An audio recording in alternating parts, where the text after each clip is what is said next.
प्यारे बच्चों, सुप्रभात।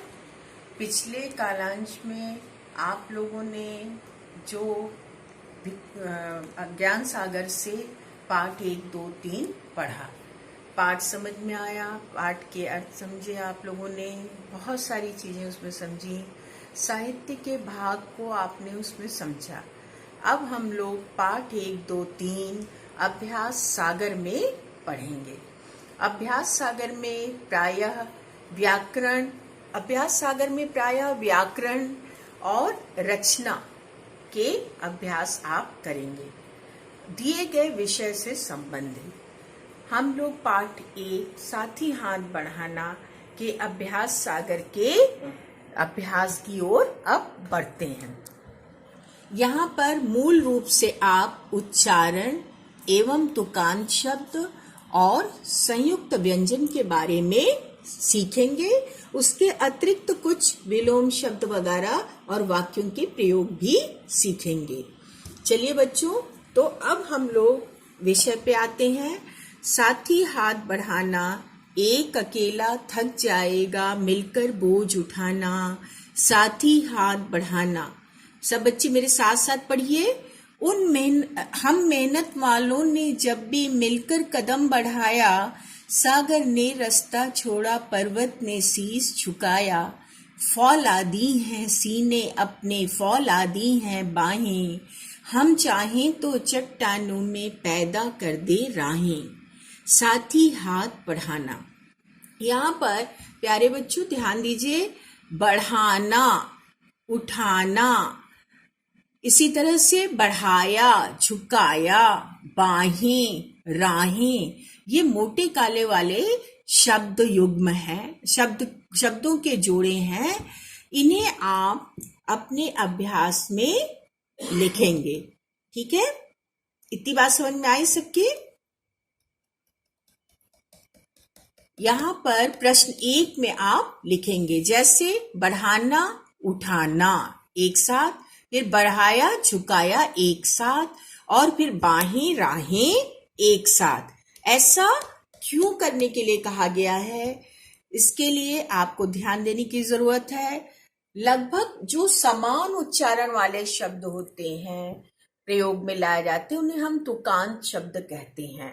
तुकांत शब्द या समान लय वाले शब्द प्रायः कविता में प्रयोग किए जाते हैं। कविता को गाने योग्य बनाने के लिए हम तुकांत शब्दों का बहुतायत में प्रयोग करते हैं। जैसा कि अभी तुम लोगों ने देखा, फौलादी हैं सीने अपने फौलादी हैं बाहें, हम चाहें तो चट्टानों में पैदा कर दे राहें। इतनी बात समझ में आई सबके?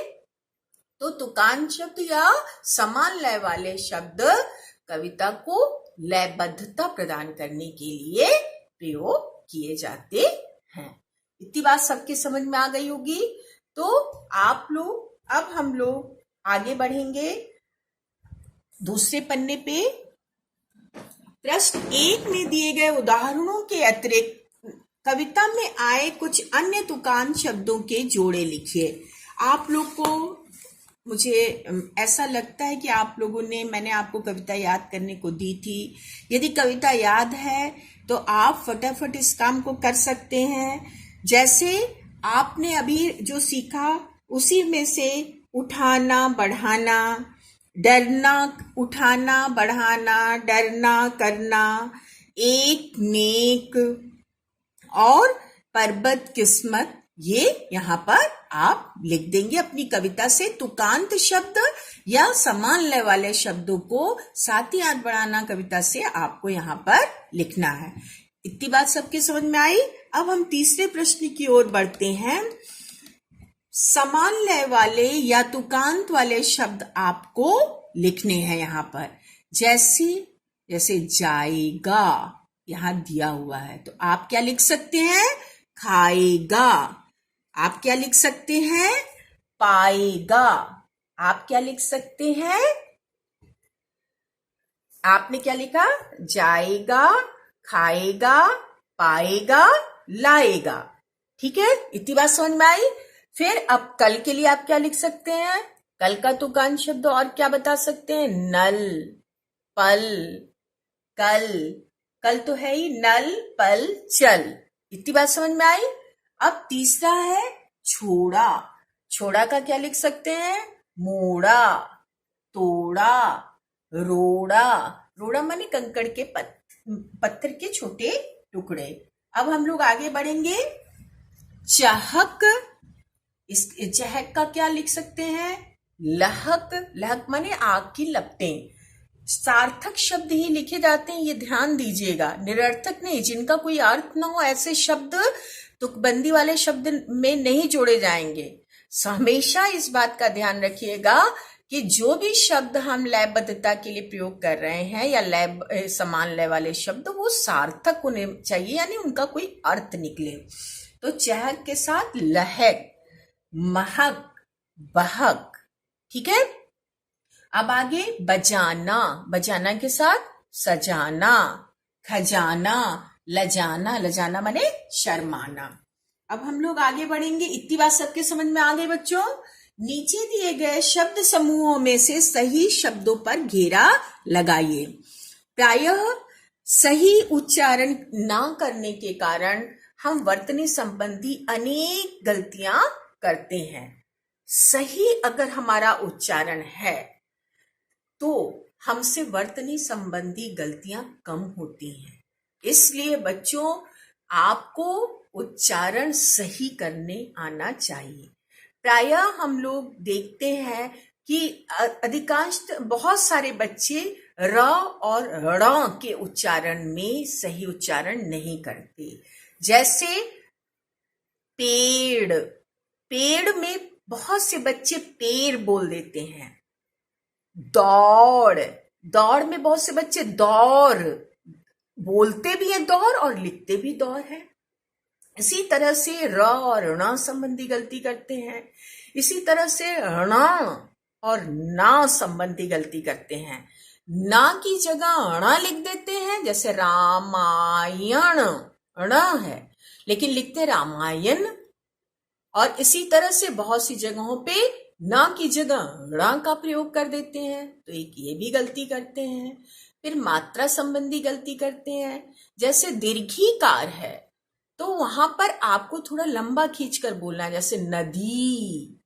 लेकिन अगर रस्वीकार है, रस्व ईकार है, तो वहां पर थोड़ा जल्दी बोलना है, जैसे किसान, जैसे तितली।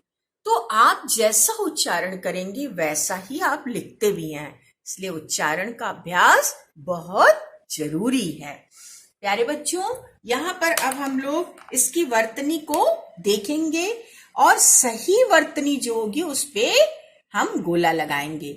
जैसे आविष्कार सही शब्द है, लेकिन ये क्या है? आविष्कार, ये रॉन्ग है। आविष्कार, आविष्कार में मूर्धन्य श का प्रयोग होता है, तालव्य का नहीं, इसलिए ये भी गलत है। ये आपका सही है। इसका अभिलाषा, अभिलाषा ये गलत है। अभिलाषा ये भी गलत है, यहां दीर्घी नहीं होगा, ये सही है अभिलाषा। ठीक है, इतनी बात समझ में आई। अब आगे व्यक्ति, व्यक्ति सही उच्चारण है लेकिन ये है व्यक्ति, ये सही है व्यक्ति, ये भी गलत है वयक्ति, ये गलत है। उच्चारण के हिसाब से ये सही है। अब आगे घ परिणाम गलत है। परिणाम, देखिए जो अभी मैंने बताया था आपको कि ण और न संबंधी गलतियां आप लोग करते हैं कई बार, यहां भी वही गलती है, ण की जगह पे न का प्रयोग कर दिया गया, ये दोनों रॉन्ग है। परिणाम ये सही है। अगला मुनि, मुनि, मुनि, ये भी रॉन्ग है, ये भी रॉन्ग है, ये भी गलत है, ये भी गलत है, ये सही है मुनि। तो हमने इस चौथे अभ्यास के प्रश्न में क्या सही माना? आविष्कार। मेरे साथ साथ उच्चारण सही सही करिए।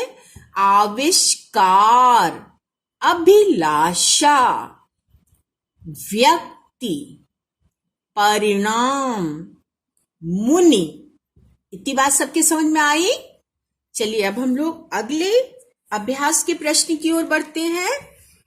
अगला अभ्यास का प्रश्न है, ध्यान से देखिए, ये आगे जो भी हम बताएंगे उसी का उदाहरण है। यहां पर आपको कोई कुछ संयुक्त हुआ दिख रहा होगा, जैसे श जोड़ ण। यहां पर श ण से संयुक्त हुआ है, जुड़ा है।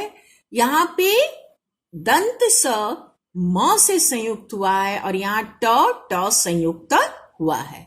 इतनी बात सबके समझ में आई? क्या आपको देखना है? यहाँ पे श मूर्धन्य श ण से संयुक्त, दंत स म से संयुक्त और ट संयुक्त है। अब हम लोग नीचे की ओर बढ़ते हैं और इसको ध्यान से देखते हैं। प्यारे बच्चों, जब 2 या 3 व्यंजनों के बीच, फिर से सुनिए, जब 2 व्यंजनों के बीच या कभी कभी 3 व्यंजनों के बीच भी कोई स्वर नहीं आता, तो ये व्यंजन एक दूसरे से जुड़कर परस्पर सहयोगी हो जाते हैं और ये संयुक्त व्यंजन कहलाते हैं, या संयुक्त गुच्छ भी हम इनको कहते हैं, व्यंजन गुच्छ भी हम इनको कहते हैं। इतनी बात समझ में आई? फिर से सुनिए, जब 2 व्यंजनों के बीच या कई बार 3 व्यंजनों के बीच भी स्वर का अभाव होता है, स्वर नहीं होता, तब ये आपस में जुड़ जाते हैं या परस्पर सहयोगी हो जाते हैं और ये जुड़कर संयुक्त व्यंजन बनाते हैं, जिसे हम व्यंजन गुच्छ भी कहते हैं। इतनी बात सबके समझ में आई बच्चों? इसी बात को यहाँ पर बताया गया है। आप मेरे साथ साथ एक बार दोहराइए, जब 2 या 3 व्यंजनों के बीच कोई स्वर नहीं होता तो वे सहयोगी या संयुक्त रूप से लिखे जाते हैं।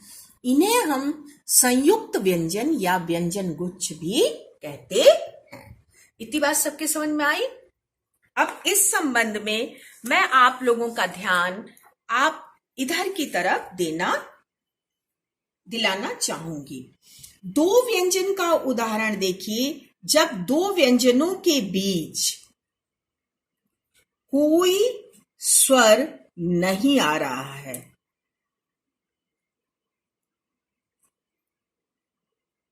उदाहरण देखिए, जैसे कुम्हार।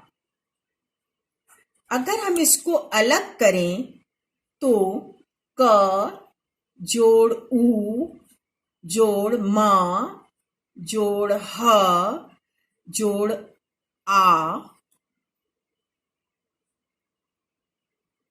जोड़ र जोड़ अ। क के बाद उ है, ये आपको दिख रहा है, और म और ह के बीच में कोई स्वर नहीं है। इतनी बात समझ में आई? म और ह के बीच में कोई स्वर नहीं है, इसलिए ये जुड़कर संयुक्त व्यंजन बने।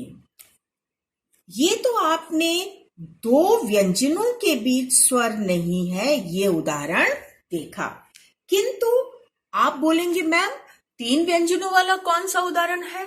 मैं तो नहीं जानता, लेकिन कहीं कहीं पर ऐसे भी उदाहरण मिलते हैं। जैसे आप में से किसी बच्चे का नाम उज्जवल होगा तो वो अपना नाम ऐसे लिखता होगा। कई बार मैंने कई बच्चों को सही लिखने के लिए भी प्रेरित किया। कई बार बच्चा ऐसे भी अपना नाम लिखता था, ये रॉन्ग है, मैंने ऐसे लिखना सिखाया। चलिए अब हम अपने विषय पे आते हैं। इसका यदि आप विच्छेद करें उज्जवल का, तो उ जोड़ ज जोड़ ज जोड़ व जोड़ अ जोड़ ल और जोड़ अ आएगा। इतनी बात समझ में आई? उ के बाद ज है, ज के और इस ज के बीच में कोई स्वर नहीं है और इस ज और व के बीच में कोई स्वर नहीं है। अभी जो मैंने आपको बताया कि जब 3 व्यंजनों के बीच में भी कोई स्वर ना हो तो वो आपस में संयुक्त हो जाते हैं। यहाँ इन्हीं 3 व्यंजनों के बीच में कोई स्वर नहीं है, इसलिए ये आपस में संयुक्त, ये व का अ मिलकर के संयुक्त हुआ। इतनी बात समझ में आई? ऐसे ही उदाहरण हैं ज्योत्सना। ज्योत्सना को यदि आप अलग करें तो ज जोड़ य जोड़ ओ जोड़ त जोड़ स जोड़ न और जोड़ आ। इतनी बात समझ में आई? अब यहां पर देखिए ज और य और ओ, यहां पे इन दो के बीच में नहीं है कोई स्वर, तो एक उदाहरण तो ये हो गया कि दो व्यंजनों के बीच नहीं आया है, तो ये ज बना, ये ओ इसमें जुड़ा है। और दूसरा उदाहरण त स न, इन दो के बीच में भी कोई स्वर नहीं है, तो ये आपस में ये आ मिलकर के ऐसे बनेंगे। सबके समझ में आया? तो यहां पर 3 व्यंजनों का और यहां पर 2 व्यंजनों का क्या हुआ है, ये संयुक्त व्यंजन 2 व्यंजनों से बने और यहां 3 व्यंजनों से। तो जो मैंने आपको यहां पर परिभाषा बताई, जब 2 या 3 व्यंजनों के बीच कोई स्वर नहीं होता तो वे सहयोगी या संयुक्त रूप से लिखे जाते हैं। इनमें संयुक्त व्यंजन, इन्हें हम संयुक्त व्यंजन या व्यंजन गुच्छ भी कहते हैं। अब आपको क्लियर हो गया होगा बच्चों। अगर फिर भी ना समझ में आया हो तो आप सत्र के दौरान पूछ लीजिएगा। इसी तरह का एक उदाहरण स्वास्थ्य भी आप मान सकते हैं। इसका आप खुद विग्रह करके देख लीजिएगा। प्यारे बच्चों, जब व्यंजन संयुक्त होते हैं तो अलग अलग तरीके से संयुक्त होते हैं। जैसे क और फ को छोड़कर बाकी सारे व्यंजन, जितने भी व्यंजन खड़ी पाई वाले हैं वो कैसे जुड़ते हैं। जैसे ख अगर आधा है तो य से मान लो जुड़ा या किसी भी व्यंजन से, तो वो अपनी खड़ी पाई को हटा देगा और ऐसे जुड़ेगा, ये इसकी खड़ी पाई हट जाएगी। जैसे ग यदि किसी से जुड़ता है, युग्म अगर आप देखें तो इसकी खड़ी पाई हट जाती है। इतनी बात समझ में आई?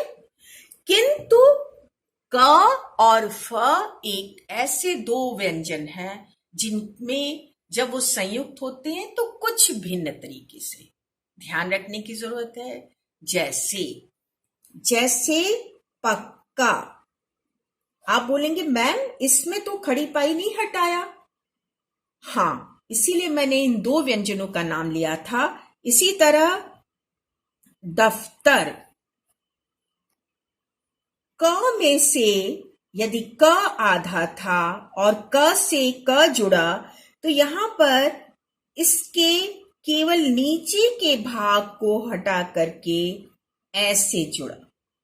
इसी तरह से फ में जब त जुड़ा तो नीचे के भाग को हटाकर ऐसे जुड़ा। इतनी बात समझ में आई? तो अभी आप लोगों ने जाना क और फ को छोड़कर सभी खड़ी पाई वाले व्यंजन कैसे जुड़ेंगे, ये आपने सीख लिया। अब छोटी पाई वाले व्यंजन कैसे जुड़ते हैं ये भी जानिए। आप कहेंगे छोटी पाई वाले मैम? हाँ, छोटी पाई वाले व्यंजन है ट, ठ, ड, द। ये व्यंजन, इनमें कोई भी अन्य व्यंजन जब जुड़ेगा तो कैसे जुड़ेगा। जैसे ट में अगर ट जुड़ेगा तो हलंत लगाकर, आ रही बात समझ में? या अगर ध से जुड़ता है बुद्धि बनाने के लिए तो कैसे जुड़ेगा? हलंत लगाकर।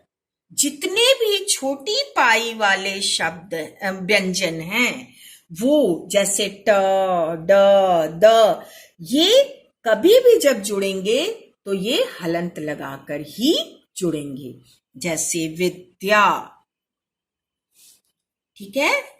जैसे और कोई शब्द आप सोचिए, जैसे गट्ठर, ठीक है, और जैसे गड्ढा, ठीक है। इतनी बात समझ में आई सबके? इसका उदाहरण ये हुआ और इसका उदाहरण ये। अब चलिए हम लोग दूसरी चीज देखते हैं। हमने क्या क्या बताया आपको? क फ वाला अंतर बताया, फिर खड़ी पाई वाला बताया कि कैसे जुड़ते हैं खड़ी पाई वाले सारे व्यंजन, फिर हमने बताया छोटी पाई वाले। अब हम आते हैं कि र के अनेक रूप, र के अनेक रूप हैं। र हालांकि व्यंजन ही है लेकिन वो अनेक रूपों में जुड़ता है। जैसे र अगर हलंत चिन्ह के साथ है अर्थात आधा है और किसी पूर्ण व्यंजन के साथ जुड़ता है तो वो उस व्यंजन के शीर्ष पर स्थापित होता है। इस र को हम रेफ भी कहते हैं, हलंत चिन्ह वाले र को रेफ भी कहते हैं। जैसे इसका एक उदाहरण आप मार्ग ले सकते हैं। मार्ग को यदि हम देखें तो म जोड़ आ जोड़ र जोड़ ग जोड़ अ, ये म और आ जोड़ करके माँ, और र ग अ, र हलंत है तो ग के शीर्ष पर स्थापित होकर के बनेगा मार्ग। प्रायः बच्चों आशीर्वाद में भी गलती करते। एक बात इसमें ध्यान देने की है कि र हलंत है तो अगले वर्ण के शीर्ष पर स्थापित होगा। जैसे यहां पर देखिए आ जोड़ श जोड़ ई जोड़ रेफ जोड़ व जोड़ आ जोड़ द जोड़ अ। यहां पर र रेफ है तो ये अगले वर्ण पे जुड़ेगा, पीछे नहीं। इतनी बात समझ में आई? पीछे नहीं, अगले वर्ण पर, माने आगे वाले वर्ण के आगे वाले वर्ण के शीर्ष पर स्थापित होगा। अच्छे अच्छे लोग ऐसी गलती करते पाए जाते हैं। आशीर्वाद लिख देते हैं, इसका उच्चारण आप करिए तो क्या करेंगे? आशीर्वाद। ये रॉन्ग है। क्या उच्चारण होगा? आशीर्वाद, आशीर्वाद। जिसका कारण क्या है कि रेफ कहां पर शीर्ष पर लगाया जाएगा? जिस व्यंजन के पहले रेफ आया है या हलंत चिन्ह वाला र आया है। तो र का एक रूप ये हुआ। अब र का दूसरा रूप देखिए। यदि किसी हलंत चिन्ह वाले व्यंजन की बात र पूरा माने र स्वर के साथ है, जुड़ता है, तो वो नीचे जुड़ता है ऐसे। जैसे क्रम। क्रम को यदि हम अलग अलग करें तो क जोड़ र जोड़ अ जोड़ म जोड़ अ। इतनी बात समझ में आई? तो अब हमने र का एक रूप ये देखा, र का दूसरा रूप ये देखा। र का तीसरा रूप हम देखिए, क्या देखते हैं? र यदि किसी छोटी पाई वाले अक्षर के बाद पूर्ण र जुड़ता है तो वो यूं जुड़ता है। जैसे ड जोड़ र बराबर ड्र, जैसे ट्रक, जैसे ड्रम।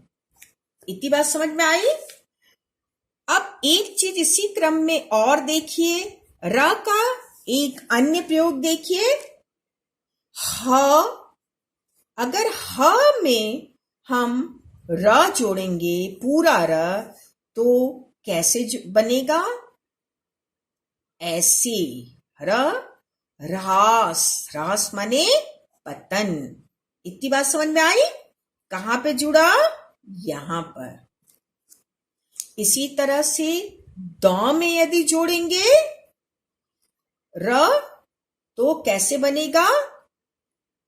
ऐसे, जैसे मुद्रा।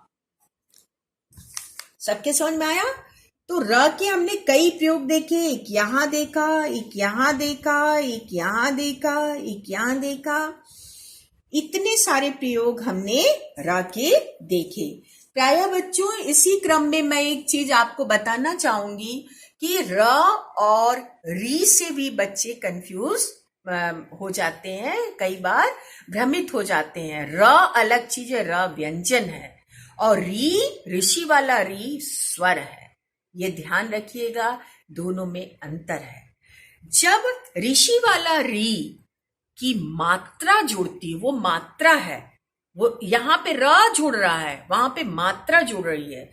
ऋषि वाले री की मात्रा जुड़ती है, तो जैसे जागृति, ये है मात्रा। लेकिन अगर हम ग में ही कोई र जोड़ते हैं तो बनेगा अग्र। समझ गए? और बच्चों प्रायः श में एक र का प्रयोग ये भी देखिए, र का एक प्रयोग ये भी देखिए, यदि श में र जुड़ता है तो वो ऐसे नहीं जुड़ता। कैसे जुड़ता है? ऐसे जुड़ता है, इस तरह से। ये सही है। जैसे श्रम, जैसे श्रीमान। सबके समझ में आया? ऐसे हम लोग नहीं लिखते। लेकिन इसी श में यदि ऋषि वाला री जुड़ता है तो बनता है, आप प्रायः ऐसे बनाने की कोशिश करेंगे, ये रॉन्ग है, ये बनेगा ऐसे। बहुत अच्छे अच्छे लोगों को मैंने ये गलती करते देखा है कि वो ऐसे करके श्रृंगार लिखते हैं, ये रॉन्ग है। श्र अलग चीज है, ये श्रृंगार नहीं है, श्रृंगार है। श्रृंगार का मतलब श में री जुड़ा है और अनुस्वार लगा है। लेकिन श्रृंगार का मतलब अलग हो जाएगा, श्रृंगार का कोई अर्थ नहीं। अंतर समझ में आया सबके बच्चों?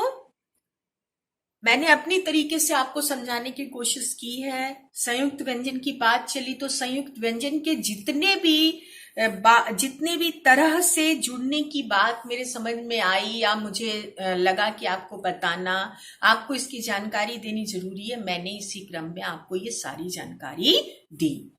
क्या क्या मैंने बताया? या आपने समझा कि कई व्यंजन क और फ दूसरी तरीके से संयुक्त होते हैं, बाकी खड़ी पाई वाले व्यंजन दूसरी तरीके से आपस में संयुक्त होते हैं।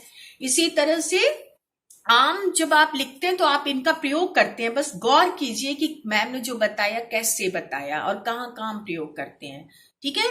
फिर छोटी पाई वाले कैसे संयुक्त होते हैं, नीचे हलंत लगाकर संयुक्त होते हैं।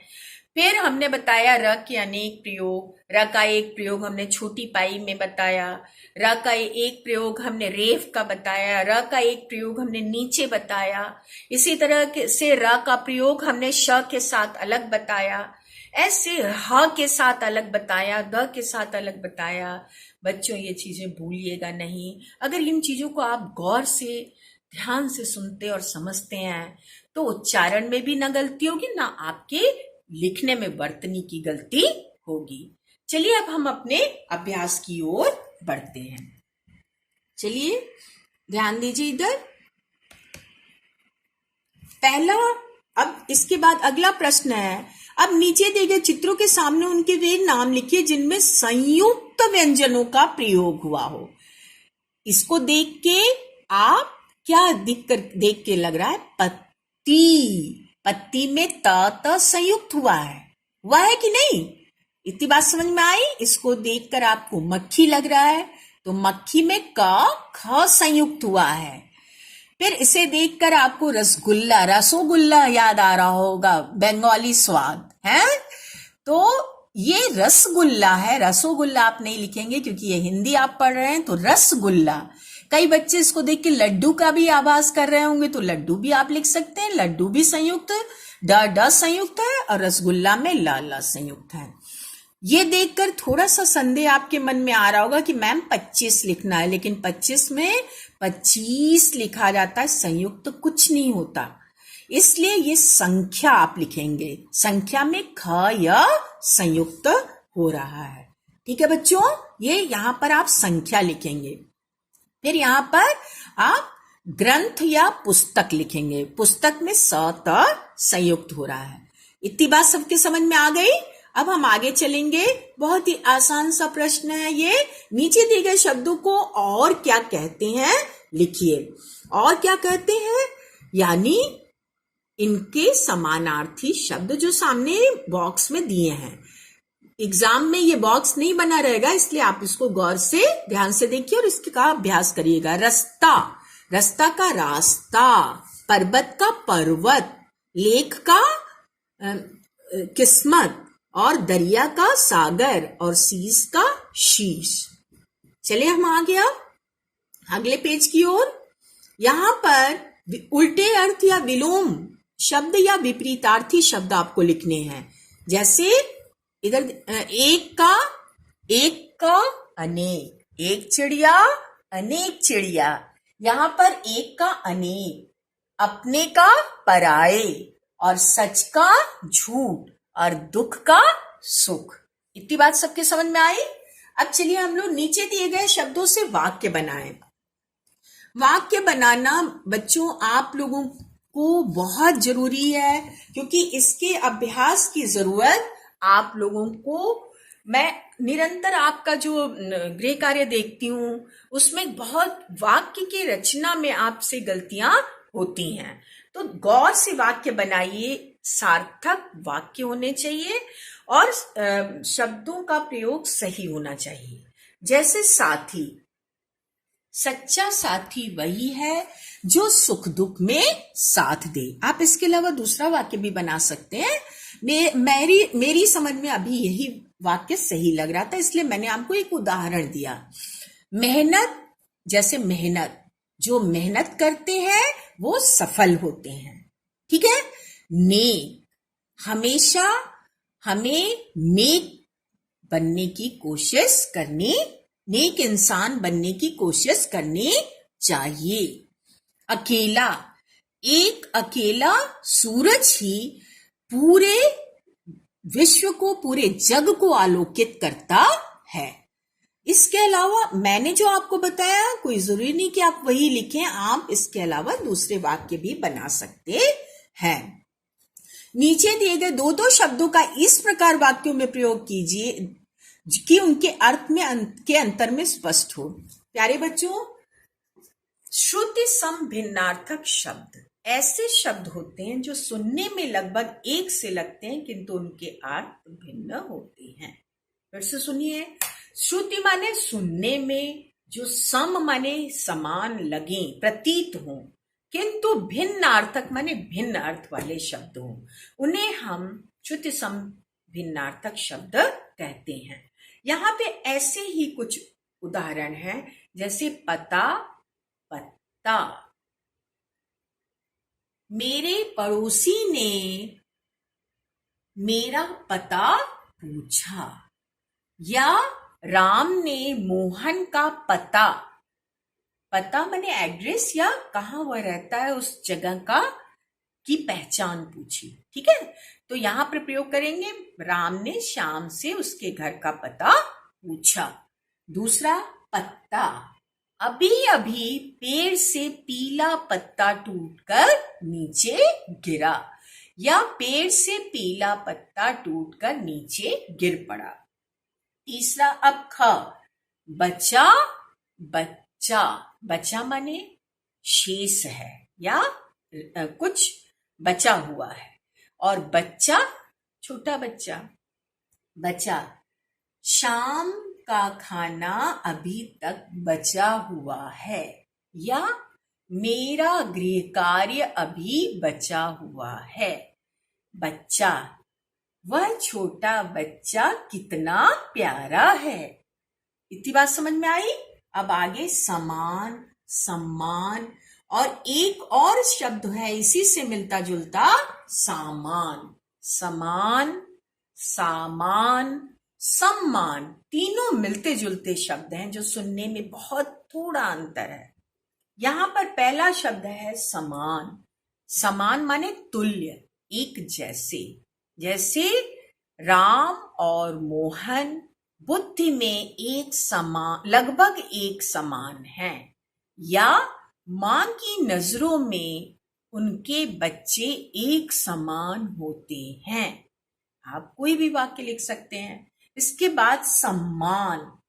सम्मान का अर्थ है आदर करना। सम्मान, हमें अपने से बड़ों का सम्मान करना चाहिए। और एक और इससे मिलता जुलता शब्द है सामान। मैंने सारे सामान सजाकर रख दिए। सामान माने वस्तु। अब चलिए हम लोग अगले पेज पर चलें। ये इस पेज में आपको बस मैं एक परिचय दे रही हूं। ये आपका गृह कार्य है। प्यारे बच्चों ध्यान से देखिए, ये आपका गृह कार्य है। इसमें आपको एक अनुच्छेद लिखना है। अनुच्छेद की शब्द सीमा है 100 से 150 शब्द। आपका विषय है कि मेहनत और मिलजुल कर काम करने का क्या महत्व है। मिलजुल कर और मेहनत से काम करने का क्या महत्व है, इस विषय पर एक अनुच्छेद लिखना है। शब्द सीमा है 100 से 150 शब्द। प्रायः एक पंक्ति में, इतनी बड़ी पंक्ति में 9 से 10 शब्दों का अनुमान लगाया जाता है। तो